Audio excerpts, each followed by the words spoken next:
एक बार की बात है, गौतम बुद्ध अपने शिष्य को जिंदगी से जुड़ी अच्छी बुरी चीज़ों का ज्ञान दे रहे थे। सभी शिष्य उनकी बातों को बहुत ध्यान से सुन रहे थे। उन सभी में एक शिष्य ऐसा था जिसे प्रश्न पूछने की बहुत आदत थी। वह उठकर गौतम बुद्ध के पास गया और उसने बोला, आप हमें ज़िंदगी के बारे में जो कुछ सिखा रहे हैं उस सब का क्या फ़ायदा, क्योंकि हम में से बहुत से बच्चों को ये भी नहीं पता कि हमारे जीवन का मूल्य क्या है और ये जीवन हमारे लिए कितनी कीमती है। पहले आप हमें ये बताइए कि इस जीवन का मूल्य क्या है। अपने शिष्य की बात सुनकर गौतम बुद्ध अपने कक्ष में गए और एक चमकता हुआ पत्थर का टुकड़ा लेकर आए। वो टुकड़ा उन्होंने अपने शिष्य को दिया और बोले, मैं तुम्हें इस जीवन का मूल्य तब बताऊंगा जब तुम इस पत्थर का सही मूल्य पता लगाकर आओगे। साथ ही ये ध्यान रखना कि तुम्हें यह पत्थर का टुकड़ा किसी को बेचना नहीं है। गौतम बुद्ध की बात मानकर वह शिष्य बाजार की तरफ चला गया। बाजार में सबसे पहले उसकी नज़र एक फल बेचने वाले पर पड़ी और उसने वह पत्थर उस फल वाले को दिखाया और बोला, इस पत्थर के बदले आप मुझे कितने फल दे सकते हो। फल वाला बोला, यह पत्थर कुछ खास तो नहीं है, लेकिन फिर भी इसके बदले मैं तुम्हें 10 केले दे सकता हूँ। वह शिष्य उस पत्थर को लेकर आगे चला गया। फिर उसे एक सब्जी वाला मिला। शिष्य ने उस सब्जी वालों से उस पत्थर की कीमत पूछी।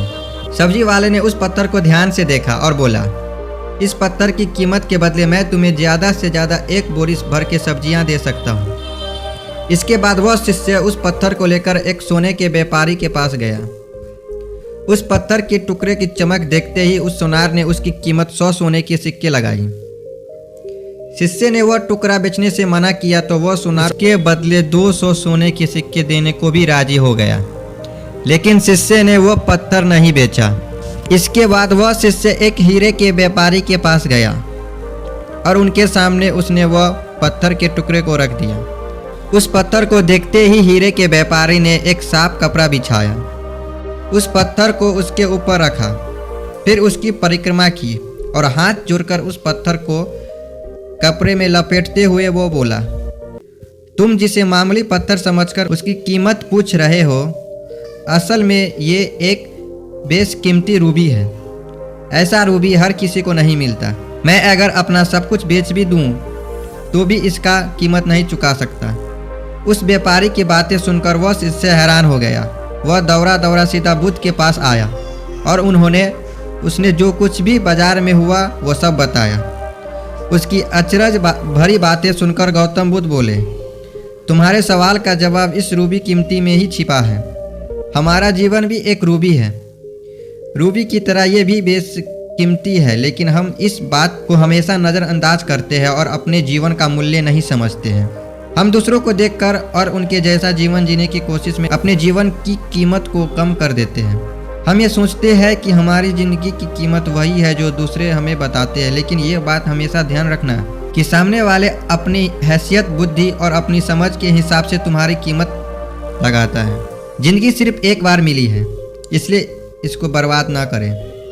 अपनी ज़िंदगी को उतना ही कीमती समझें जितनी कीमती आप अपने बैंक में रखे रुपयों को समझते हैं। आज के समय में लोग अपनी ज़िंदगी से ज़्यादा कीमती प्यार, पैसों और दिखावों से भरी चीज़ों को समझते हैं। प्यार के चक्कर में लोग सुसाइड कर लेते हैं।